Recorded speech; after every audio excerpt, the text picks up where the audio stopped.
आप सबको मेरा प्यार भरा नमस्कार।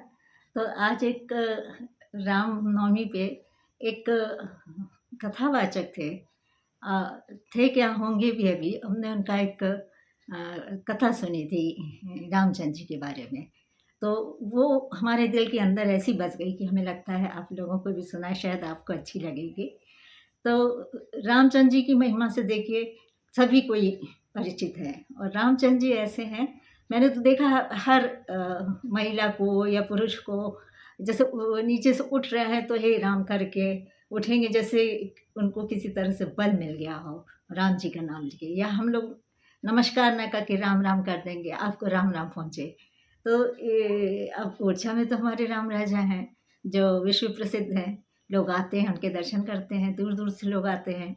और रामनवमी का समय आता है तो वहाँ तो यानी तिल रखने की भी जगह नहीं होती, इतनी भयंकर भीड़ होती है।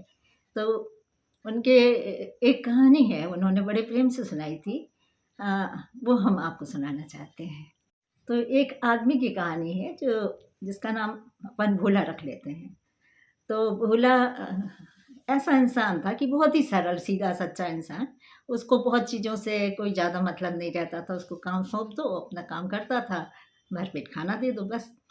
तो कुछ दिन से भोला ने देखा कि उसको खाने की कमी पड़ रही है घर पे, तो उसने सोचा कि चलो कहीं और जाते हैं, काम करेंगे, खाने-वाने को देखेंगे।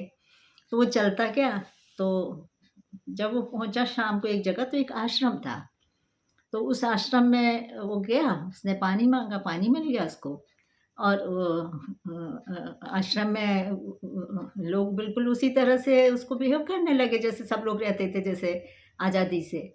और भोजन के टाइम पे उसको रात को भरपेट खाना मिल गया, तो खाना मिला, वो खा पी के बस सो गया।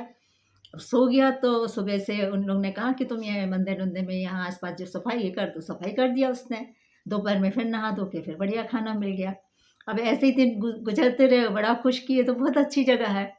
फिर एक दिन उसने देखा कि सब कुछ तो सब सही है, पर खाने-पीने का कहीं इंतज़ाम नहीं हो रहा है। तो जो वहाँ के गुरु थे, वो उनके पास गया कि महाराज जी आज तो खाने-पीने का कोई चक्कर नहीं दिख रहा, मुझे भूख लग रही है। तो उन्होंने कहा, अरे! हम बताना भूल गए, आज तो एकादशी है, तो आज तो खाना नहीं बनेगा। तो उसने कहा, हमारा तो बिना खाने के नहीं चलेगा। तो उनने कहा कि फिर तो ऐसा करते हैं, हम तुम्हें आटा-वाटा, आलू-वालू, चावल ये सब दे दे रहे हैं, तो तुम नदी किनारे जाके भोजन पकाना, वहीं खाना, और खाने से पहले तुम रामचंद्र जी को बुलाना कि रामचंद्र जी यहाँ आ जाओ, भोग लगाओ। पहले जब वो भोग लगा लें तभी तुम खाना खाना। तो उसने कहा, ये तो ठीक है, अब चले जाते हैं। तो वो अपना आटा, आलू-वालू लेके नदी किनारे गया, उसने अपना खाना पकाया, आलू-वालू भुजे, रोटी पकाई, और उसने कहा कि आओ राजा राम, राम जी आओ, भोग लगा जाओ जी। एक बार में नहीं आया, उन्होंने कहा फिर आ जाओ राम जी, भोग लगा जाओ, हम भूखे हैं। तभी ने उसने देखा कि एक आ गए एक सज्जन, और उनके संग एक महिला भी है।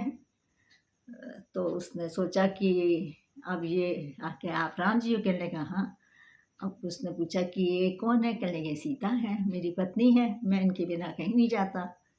तो उसने मन में सोचा कि अब आधी एकादशी तो हो ही जाएगी, बुलाओ एक आ गए दो। तो रामचंद्र जी ने भोग लगाए, रामचंद्र जी चले गए, और इसने अपना खाना खाया और वापस आ गया। अब दूसरी एकादशी पड़ी तो उसने कहा कि महाराज खाना अनाज थोड़ा ज़्यादा देना, है क्या कि एक को बुलाओ तो दो आ जाते हैं। तो महाराज को लगा कि भूखा रह गया होगा उतने में, तो उन्होंने कहा कि हाँ, ज़्यादा ले जाओ। तो उन्होंने उसको दूना दे दिया। फिर वो पहुँचा वहाँ नदी किनारे, और फिर उसने यही कहा कि आओ राम जी, सीता जी भोग लगा जाओ जी, आओ जी सीता राम जी, सीता जी भोग लगा जाओ जी। तभी उसने देखा कि 2 की जगह 3 लोग आ गए। कहने लगा कि 3 कौन हैं? तो राम जी तो सांवले हैं, ये गोरे से हैं, ये भाई तो नहीं लग रहे। तो उन्होंने राम जी से पूछा, राम जी ने कहा ये मेरा भाई है लक्ष्मण। तो उन्होंने कहा, उसने फिर मन में सोचा कि आज फिर आधी एकादशी तो हो ही जाएगी। अब उन तीनों ने भोजन किया, और फिर बचा-खुचा इसने खाया, और फिर वापस आश्रम पहुँच गया। और जब तीसरी बार एकादशी आई तो उसने कहा कि महाराज बहुत सारा देना। एक बुलाओ तो 2 आते हैं और 2 बुलाओ तो 3 आ जाते हैं। तो हमारा तो एकादशी आधी हो ही जाती है, तो आप थोड़ा ज़्यादा देना। तो महाराज को लगा कि इतने खाने में भी इसका पेट नहीं भरता हो। ने फिर भी कहा कि हाँ ठीक है, ले जाओ, बोरे बोरे भर के दे दिया उसको, ले गया। अब ले गया तो उसने देखा कि वहाँ पहले से इतनी भीड़ लगी है, ढेर सारे देवी देवता, तमाम सीता जी की रसोई चल रही। तो उसने भोजन सब वहीं पटका। अब कहा कि जब तुम्हीं को खाना है तो तुम ही पकाओ, तुम ही खाओ, हम तो जा रहे पेड़ के नीचे, हमें तो मिलना है नहीं कुछ। तो जाके पेड़ के नीचे वो सो गया।